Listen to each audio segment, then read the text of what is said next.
اللہ کا کتنا بڑا احسان ہے، کروڑا کروڑ احسان ہے کہ اللہ رب العزت نے آپ کو اور ہم سب کو ایمان کی دولت عطا کی، اللہ نے ہمیں مومن بنایا۔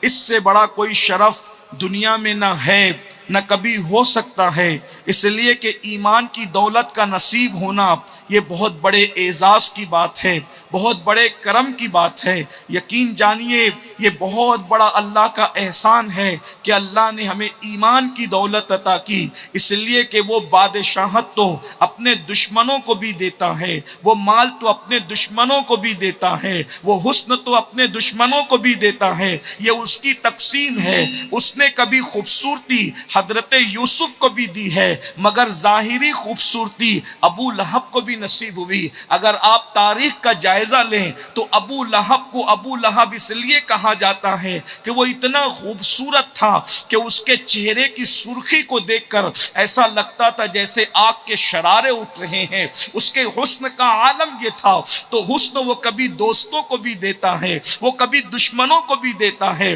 بادشاہت اگر ذوالقرنین جیسے دوست کو دیتا ہے تو نمرود جیسے دشمن کو بھی دیتا ہے۔ بادشاہت اگر وہ سلیمان جیسے محبوب کو دیتا ہے تو فرعون جیسے مردود کو بھی دیتا ہے۔ اسی پر آپ سمجھ لیں اللہ اپنی جو نعمتیں چاہتا ہے دوست اور دشمن سب کو دیتا ہے، بلکہ کبھی کبھی دشمنوں کو ظاہری دولت اتنی عطا کرتا ہے کہ اقبال جیسا کلندر بھی شکایت کرنے لگتا ہے۔ اللہ اکبر! اور یوں کہتا ہے رحمتیں ہیں تیری اغیار کے کاشانوں پر، رحمتیں ہیں تیری اغیار کے کاشانوں پر، برق گرتی ہے تو بیچارے مسلمانوں پر۔ مگر یاد رکھیے ہر دولت کھیت اور کھلیان دوست اور دشمن سب کو دیتا ہے، تخت اور تاج دوست اور دشمن سب کو دیتا ہے، مگر ایمان کی دولت صرف اسی کو دیتا ہے جس کو اپنا محبوب بناتا ہے، جس کو اپنا مقبول بناتا ہے۔ اور یاد رکھنا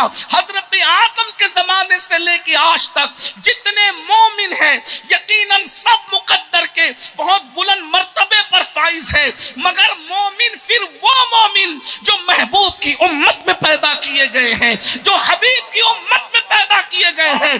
اس لیے کہ مسلمانوں تم جس دن اپنی عظمت کو جان لو گے تم حیران ہو جاؤ گے۔ بے دم شاہ وارسی نے کہا تھا اپنی ہستی کا گر حسن نمایاں ہو جائے آدمی اپنی انوار پہ شیدا ہو جائے۔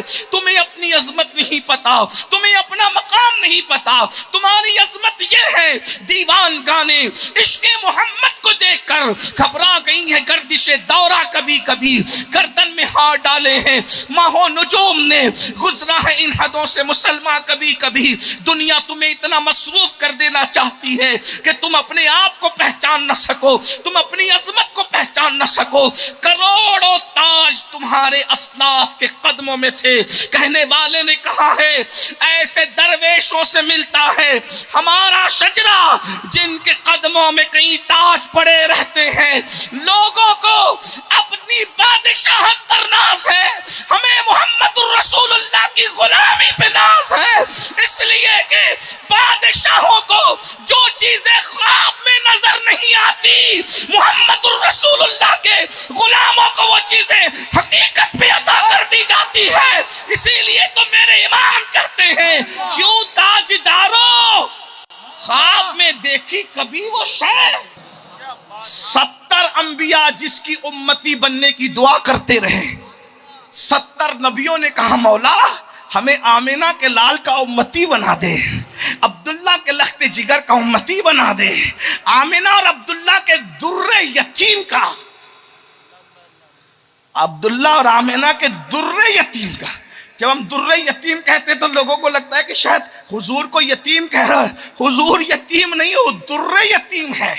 اور در یتیم لغت میں اٹھا کے دیکھنا موتیوں کی سب سے اعلیٰ قسم کا نام ہے در یتیم۔ وہ ابا اور اماں کے دنیا سے جانے سے یتیم نہیں ہے، وہ موتی کا نام ہے در یتیم۔ در کہتے ہیں موتی کو اور یتیم اس کا نام ہے در یتیم۔ پتھروں پہ پوری زندگی گزارنے والوں تمہیں نہیں پتا، جے پور والوں تم نے کبھی دیکھا ہو تو بتاؤ در یتیم کہتے کس کو؟ در یتیم موتی کی اعلیٰ قسم کا نام ہے در یتیم. لوگ یتیم سے دھوکہ کھاتے ہیں کہ کئی والدین، ارے جو ساری کائنات کا سرپرست بنا کے بھیجا گیا ہو، باپ کا سایہ اٹھنے سے اس نے یتیم کب ہونا ہے؟ جس کے لیے خدا کہے، جس کے لیے خدا کہے وَوَجَدَكَ ضَالًّا فَهَدَىٰ وَوَجَدَكَ عَائِلًا فَأَغْنَىٰ. اللہ اکبر. اللہ فرمایا جب آپ اپنی محبت میں خود رفتہ پایا تو تمہیں اپنی آگوش محبت کی طرف رہنمائی کی ہے ہم نے. جب ہم نے آپ کو یتیم پایا تب ہم نے آپ کو اپنی آگوش رحمت کی طرف رہنمائی کی ہے. اس طرح کا مضمون سورۃ الضحیٰ میں آپ پڑھتے رہتے ہیں. وَالضُّحَىٰ وَاللَّيْلِ إِذَا سَجَىٰ مَا وَدَّعَكَ رَبُّكَ وَمَا قَلَىٰ الآخرة خير لك من الأولى ولسوف يعطيك ربك فترضى ألم يجدك يتيما فآوى ووجدك ضالا فهدى ووجدك عائلا فأغنى فأما اليتيم فلا تقهر وأما السائل فلا تنهر. میں اپنے کسی اور کے وقت میں، اپنی امیر کے وقت میں گفتگو کر رہا ہوں. اگر مجھے وقت ہوتا تو میں اس پر تشریح کرتا، کچھ بات کرتا، لیکن یاد رکھنا اللہ نے تمہیں مومن بنایا، محمد الرسول اللہ کی امت کا مومن بنایا. اتنا سمجھ لیجئے. اب یہ لیکن مومن تو اللہ نے بنایا. بڑا کمال یہ ہے کہ دنیا سے مومن جاؤ، اس کی کوشش آپ کے ہاتھ میں دے دی. اگر اللہ نے مومن بنا کے بھیجا، کرتوت ایسے ہے کہ مومن نہ گئے. اللہ کی پناہ، ہزار بار اللہ کی پناہ. اور مرنے سے پہلے کافر ہو گئے تو کروڑوں نیکیاں بھی ہفت ہو جائے، برباد ہو جائے گی، اڑا دی جائے گی. اس کا مطلب اللہ نے ایمان بن مانگے دیا. اب اس خزانے کی حفاظت آپ کی کوشش پر موقوف کی. ایمان تو میں نے دیا لیکن تو نے مرنا مسلمان ہے. ارشاد ہوتا ہے یا ایھا الذین آمنوا اتقوا اللہ. مومن کون مرے گا؟ ایمان والو اللہ سے ڈرو، حق تقاتہ، ایسے ڈرو جیسے ڈرنے کا حق ہے. وَلَا تَمُوتُنَّ إِلَّا وَأَنْتُمْ مُسْلِمُونَ. تم نہ مرنا مگر ایمان کی حالت میں. یعنی یہ فکر آپ کو ہر وقت رہنی چاہیے کہ ایمان پر جاؤ گے کہ نہیں جاؤ گے. ایمان تو اس نے دیا. اللہ کے رسول علیہ الصلوۃ والتسلیم فرماتے ہیں دنیا میں کچھ لوگ ہیں جو مومن آئے مومن گئے، یہ سب سے اعلیٰ قسم کے لوگ ہیں. دوسری قسم وہ ہے کافر آئے اور مومن گئے. یہ بھی کرم ان پر ہے کہ آئے تھے تو کافر باپ کے گھر میں، کافر ماں کے گھر میں، لیکن اللہ نے ایمان کی دولت عطا کی، ایمان پر دنیا سے گئے. تیسرے قسم کے لوگ وہ ہیں کہ جو کافر گھر میں پیدا ہوئے تھے، کافر ہی مر گئے. یہ خسارے میں ہے. لیکن سب سے زیادہ خسارے میں وہ ہے تھے تو مومن مگر بعد میں کافر ہو گئے. بس میری گفتگو کا عنوان یہی ہے، اور بڑا سنجیدہ عنوان ہے، اور بڑا فکری عنوان ہے، دلوں کو دہلانے والا عنوان ہے، دلوں کو لرزانے والا عنوان ہے، دلوں کو بے چین کرنے والا عنوان ہے. میرے بھائی، صرف نماز پڑھ کر تو دنیا سے مومن نہیں جا سکتا. میرے بھائی، تو صرف درود پڑھ کر دنیا سے مومن نہیں جا سکتا. حتیٰ کہ انسان مقام ولایت پر بھی فائز ہو جائے، حتیٰ کہ کسی کو اسم اعظم بھی تعلیم کر دیا جائے تو بھی وہ بے خوف نہیں ہو سکتا. اس لیے کہ علم الہی میں کون مومن مرے گا، کون کافر مرے گا، اس کا علم ہمیں ہے. اس لیے اپنی عبادتوں پہ گھمنڈ نہ کرنا، اپنی عبادتوں پہ غرور نہ کرنا. بڑے بڑے ولی جس کو لوگ کہتے تھے وہ مرے تو کفر پہ مرے. یعنی ولایت کے جن کے لوگ ڈنکے بجاتے تھے، قدرت کی خفیہ تدبیر نے ان کا ایمان چھین لیا. وہ بے نیاز ہے. من یہدہ اللہ فلا مضل لہ ومن یضللہ فلا ہادی لہ. اللہ جسے ہدایت دے اسے کوئی گمراہ نہیں کر سکتا، اللہ جسے گمراہ کرے اسے کوئی ہدایت نہیں دے سکتا. اب آپ آئیے، بس میں اپنی گفتگو کو پھیلانے سے پہلے ہی سمیٹ رہا ہوں. ایمان پر خاتمے کی فکر کرو. اللہ اکبر. سلطان الاولیاء، سید الاولیاء، قطب الاقطاب، غوث الاغواث، غیاث الکونین، غوث العالمین، سیدنا و مرشدنا محبوب سبحانی، قطب قطب ربانی قندیل نورانی باز اشہب سیدنا شیخ عبد القادر گیلانی رضی اللہ تعالیٰ عنہ ارشاد فرماتے ہیں جو ایمان پر خاتمے کی فکر نہیں کرتا مجھے ڈر ہے وہ مرے گا تو کافر ہو کے مرے گا. جو کچھ آخرت میں ملنا ہے جنت ملنا ہے ایمان کی پہ مرنے کی بنیاد پر. جہنم میں جائے گا کون؟ جو ایمان پر نہیں مرے گا. اللہ اکبر. اور آپ جانتے ہیں ایمان بچانا آسان نہیں ہے, ایمان بچانا آسان نہیں ہے. آج لوگ دعائیں کرتے مال دے دے, دولت دے دے, بچے دے دے, بیوی دے دے, یہ دے دے, وہ دے دے. ارے سب مانگو لیکن ایمان کی فکر کرو. وہ شیخ عبد القادر جیلانی غوث پاک جن کی ٹھوکروں سے مردے زندہ ہوتے تھے, وہ راتوں کو روتے تھے, اے اللہ عبد القادر کا خاتمہ ایمان پر فرما, عبد القادر کا خاتمہ. غور تو کیجئے جو اپنے ایمان کے لیے روتے تھے. آپ جانتے ہیں حضرت اللہ اکبر امام اعظم کے معاصرین میں سے ہے حضرت سیدنا امام سفیان ثوری رضی اللہ تعالیٰ عنہ. اب میں جلدی سے بات کر رہا ہوں, ہو سکتا ہے میں تیزی سے بولنے میں کچھ باتیں آپ کو سمجھ میں نہ آئے, لیکن ذہن پہ زور دیجئے گا, میرا سپورٹ کر دیجئے, وقت میں بہت قلت ہے. امام سفیان ثوری رضی اللہ تعالیٰ عنہ جوانی میں جو ہے وہ ان کی کمر ٹوٹ گئی تھی, ان کی کمر کی ریڑھ کی ہڈی ٹوٹ گئی تھی, تو وہ جوانی میں لاٹھی لے کر کے چلتے تھے, جوانی میں عصا لے کر کے چلتے تھے. لوگوں نے پوچھا امام جوانی میں آپ کی کمر ٹوٹنے کا کیا حادثہ ہے,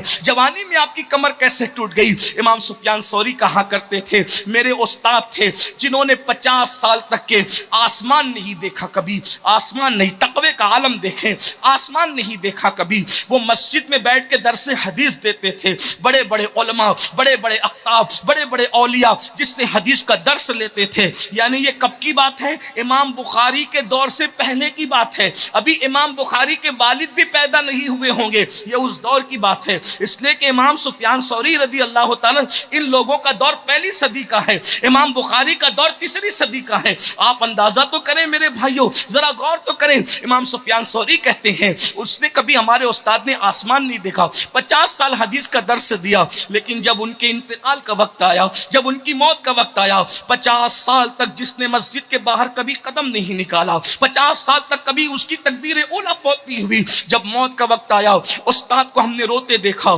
استاد کیوں رو رہے ہو؟ کہتے ہیں اس خوف سے رو رہا ہوں پتہ نہیں مومن مروں گا کہ کافر مروں گا, ایمان پر ختم ہوگا کہ نہیں ہوگا. ذرا غور کرنا میرے بھائیوں. اللہ اکبر.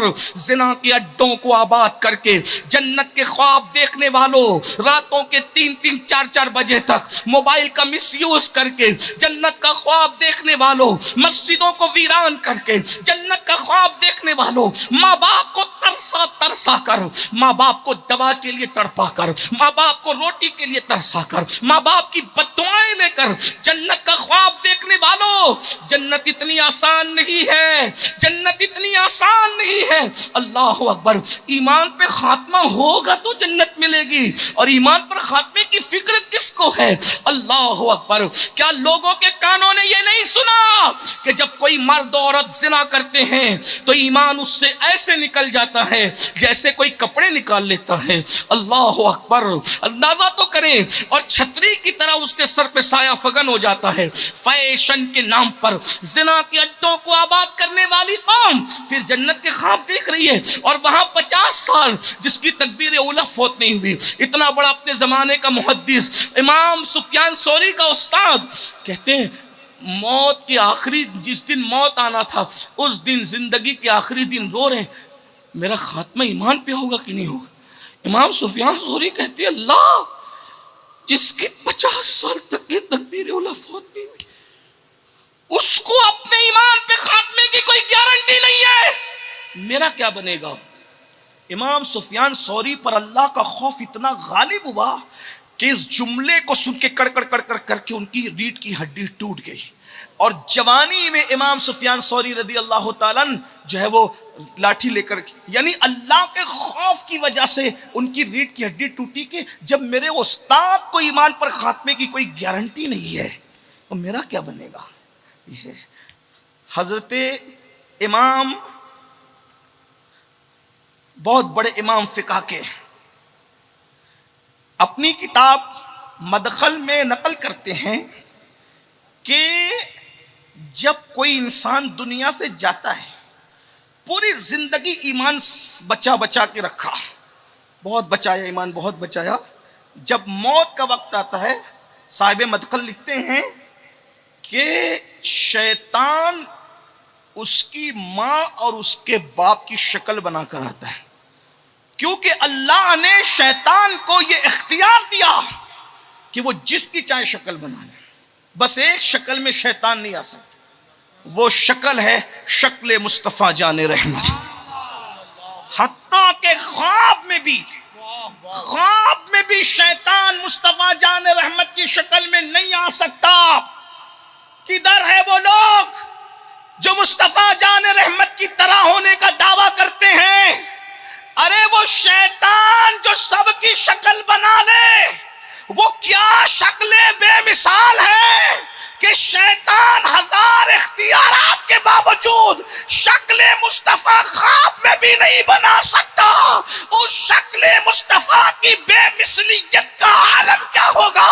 وہ کمال حسن حضور ہے کہ گمان نقص جہاں نہیں، یہی پھول خار سے دور ہے، یہی شمع ہے کہ دھواں نہیں. لم یاتی نظیر کا فی نظرین مثلے تو نہ شد پیدا جانا، جگ راج کو تاج تورے سر سوہے ہے تجھ کو شہید و سرا جانا. لکا پترن فی الوجہ الاجمل خط حال مازلف عبر اجل، تورے چندن چندر پرو کنڈل رحمت کی بھرن برسا جانا. اس شکل کو شیطان بھی اپنی شکل، وہ اس شکل میں شیطان کبھی، کیا بے مثلیت ہے ہمارے آقا کی.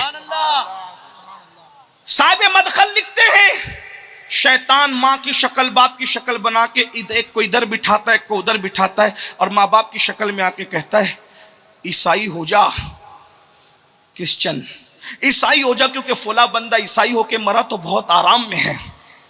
یہودی ہو جا کیونکہ فلاں بندہ یہودی رہ کر کے مرا تو بہت آرام میں ہے. اب بتائیے، ایک طرف موت کی تکلیف ہے، ایک طرف موت کی شدت ہے، اور ماں کی شکل میں اور باپ کی شکل میں شیطان آ کر کے اس کو ورگلا رہا ہے. کیسی کٹھن گھڑی ہوتی ہوگی. آسان ہے ایمان پہ مرنا؟ بچوں کا کھیل ہے ایمان پہ مرنا؟ نہیں میرے بھائی، اگر ایمان پہ مرنا آسان ہوتا تو غوث پاک جیسے لوگ ایمان پر خاتمے کی فکر کرتے. اتنا آسان؟ ہم نے تو بس دین کو کھیل بنایا. میں جلدی سے پڑھوں. کچھ لوگ ہے دنیا میں، ڈر ہے کہ مریں گے تو کافر ہو کے مریں. نمبر 1، نماز میں سستی کرنے والے، ڈر ہے خوف ہے کہ اگر مریں گے تو کافر ہو کے مریں. نمبر 2، سنت رسول کو جان بوجھ کے ترک کرنے والے اور سنت کے مخالفت میں بدعت کو رواج دینے والے. کتنی بدعت ہے تمہارے معاشرے میں میرے بھائی. میں کوئی غصے میں نہیں کہہ رہا ہوں، میرا انداز ہی ایسا ہے، مجھے معاف کریں. ویسے آپ مجھے پہچانتے ہیں کہ میں غصے میں نہیں کہہ رہا ہوں، لیکن یہ آپ سے پوچھتا ہوں کتنی بدعت ہے. شادی کے موقع پہ ڈی جے بجانا. بھائی جو چیز سنت کی مخالفت میں آئے گی وہی بدعت ہوگی. بدعت کی اس سے جامع تعریف شاید ہم نہیں کر سکتے کہ بدعت کہتے اس کو ہیں جو سنت کو مٹانے کے لیے ایجاد کی جائے، تاکہ 1857 کے بعد کے آنے والے مولویوں کو بھی ہوش آئے کہ ہر چیز پہ بدعت کی رٹ نہ لگایا کرو. یہ جو کہتے ہو نا کہ جو رسول اللہ کے دور میں نہیں وہ سب بدعت ہے، اگر آپ یہ کہتے ہیں کہ جو رسول اللہ کے دور میں نہیں وہ سب بدعت ہے، تو پھر جناب کے وجود کے بارے میں کون فیصلہ کرے گا؟ کس کورٹ سے ہم لائیں یہ لکھوا کر کے کہ اگر حضور کے دور میں جو ہے جو نہیں تھا وہ سب بدعت ہے. بدعت جسے دلالت کہا گیا ہے، گمراہی کہا گیا ہے، جہنم میں لے جانے والی چیز کہا گیا ہے، اس کی جامع تعریف فقہا کے نزدیک یہی ہے کہ رسول اللہ کی سنت کے مقابلے میں جو چیز ایجاد کی جائے گی اس کو بدعت کہا جاتا ہے. ورنہ یہاں تو بزرگوں کے مزار پہ چادر چڑھانے کو بھی کہا، یہ بھی گمراہی ہے. میں نے کہا اگر مسلم کی حدیث سے بتا دوں کہ صحابہ نے چادر چڑھائی تھی رسول اللہ کے مزار پر تو سبحان اللہ، سبحان اللہ، کیا بات ہے. اٹھائیے نا مسلم شریف، حدیث کے الفاظ ہے قطیفۃ الحمراء. بردہ بھی چادر کو کہتے ہیں، قطیفہ بھی چادر کو کہتے ہیں. بردہ سادی چادر کو کہتے ہیں اور قطیفہ بیل بوٹے والی چادر کو کہتے ہیں.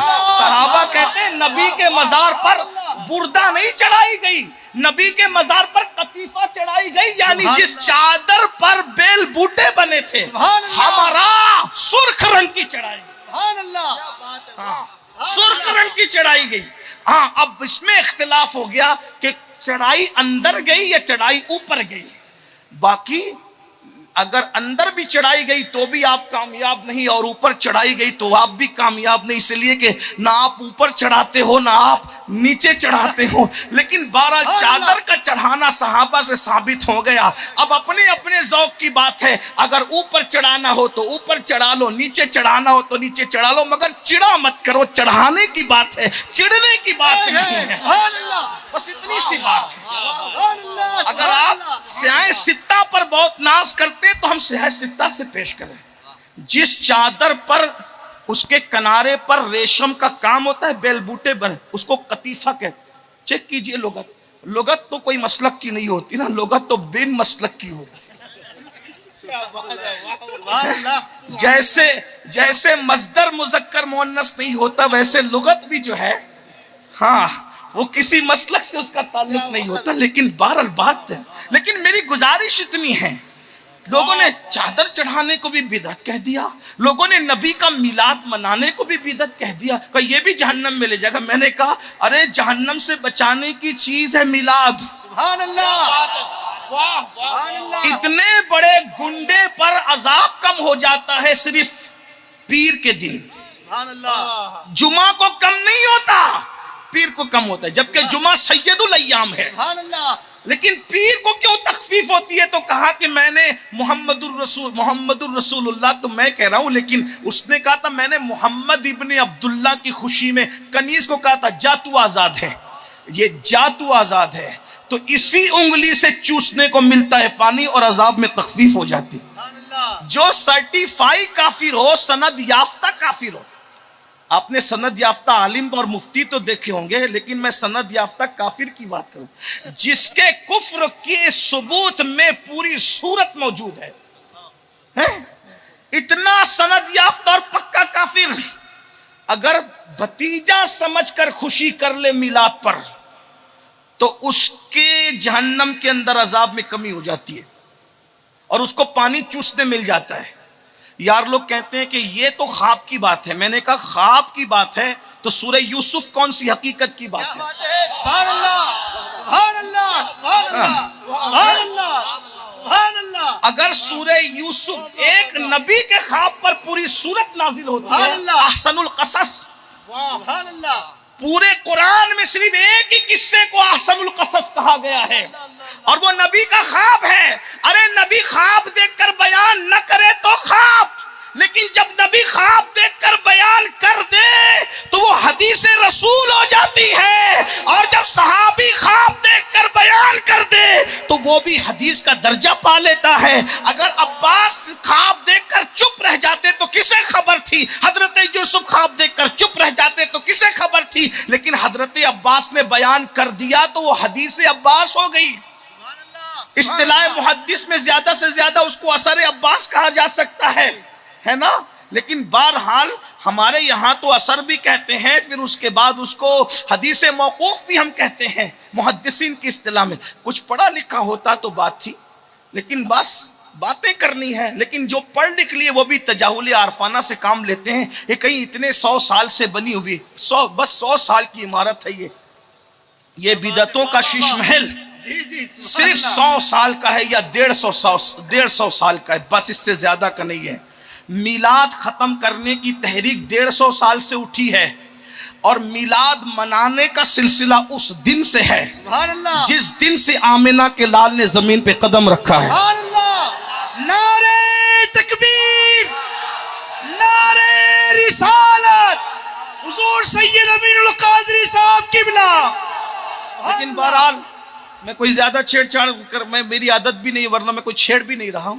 بس بات اتنی ہے کہ میں آپ کی اصلاح کرنا چاہتا ہوں، آپ بھی ذرا یوٹیوب کے نابالغ محقق پر زیادہ پھسلتے ہو اور یہ تو حدیث کی بات کرتے ہیں۔ میں نے کہا جس دن امام احمد رضا کے غلاموں کے سامنے بیٹھیں گے نا، اس دن پتہ چلے گا۔ ہاں، ہمارے ایک آدمی نے اتنی کتابیں لکھ دی ہے کہ 150 سال میں اتنا لکھنے میں کامیاب نہیں ہوئے، اور وہ بھی کتاب ایسی نہیں کہ پنساری کو ہلدی کا کھڑا ملا تو چوہے کو ہلدی کا کھڑا ملا تو پنساری کی دکان کھل گئی، ایسا نہیں کہ ادھر سے نکالا اور پوری کتاب بن گئی، نہیں. ایک ایک ورق کی شان یہ ہے کہ اس کی تشریح کی جاتی ہے تو کئی کئی کتابیں ترتیب پا جاتی ہے. امام احمد رضا کے علم کا عالم ہے، جس کے 14ویں صدی کے ایک فرد کی علمی صلاحیت کا یہ عالم ہے، اس مسلک میں امام اعظم کی علمی صلاحیت کا عالم کیا ہوگا، امام بخاری کی علمی صلاحیت کا عالم کیا ہوگا. اور جب بخاری اور امام اعظم کی علمی صلاحیت یہ ہے تو جس نے امام اعظم کے سر پر جس کو امام اعظم بنایا نا ہاتھ رکھ کر، پھر اس امام جعفر صادق کی علمی شان کا عالم کیا.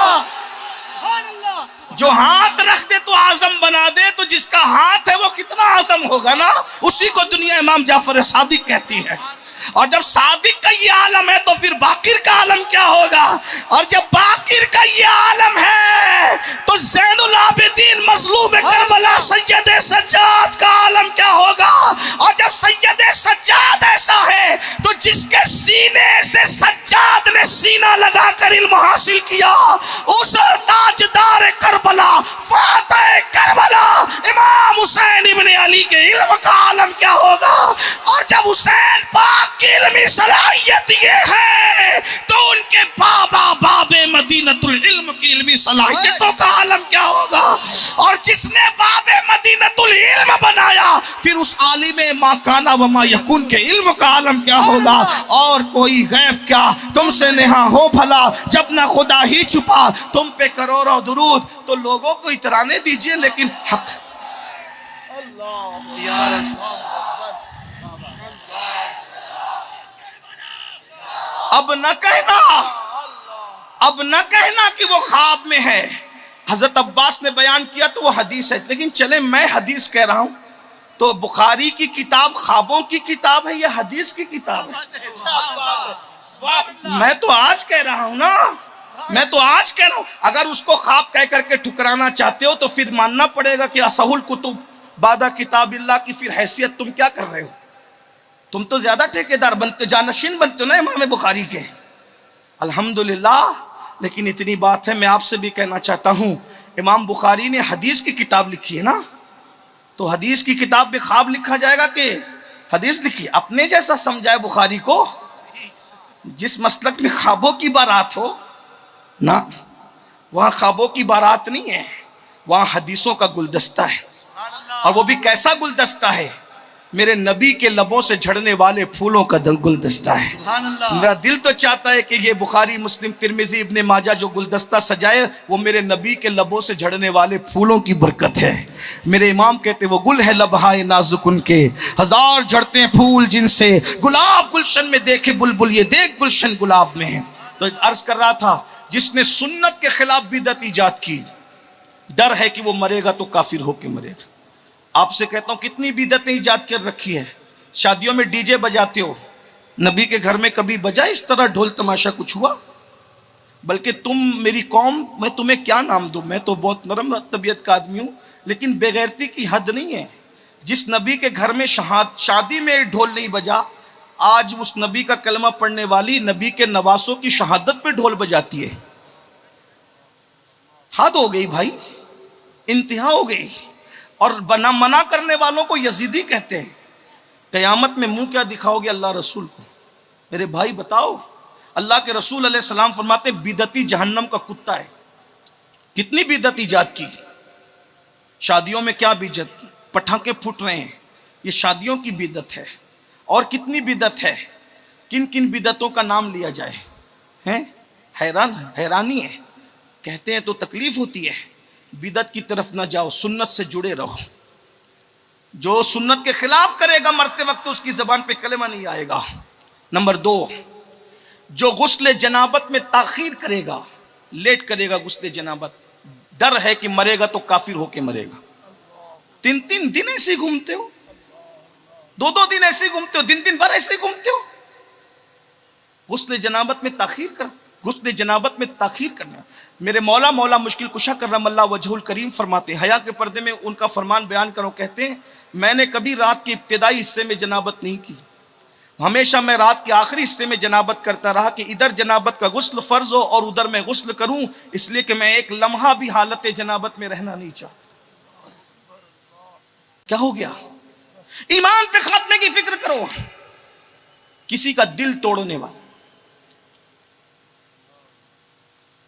کسی کا دل توڑنے والا مرے گا تو ڈر ہے کہ کافر ہو کے مرے۔ بس اس پہ میں اپنی بات ختم کر رہا ہوں۔